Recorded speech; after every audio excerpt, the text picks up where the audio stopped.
এরপরে প্রশ্ন হলো রোজা রেখে টিভি দেখা যাবে কিনা, রোজা রেখে টেলিভিশন দেখা যাবে কিনা ভাই?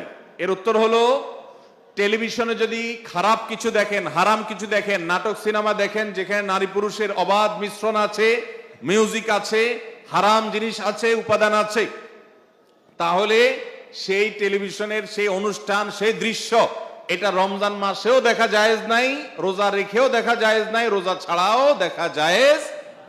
যেটা রোজার বাইরে দেখা জায়েজ আছে সেটা রোজা রেখেও দেখা জায়েজ আছে, যেটার বাইরে দেখা জায়েজ নাই সেটা রোজা রেখে দেখা জায়েজ নাই, সর্বাবস্থায় হারাম।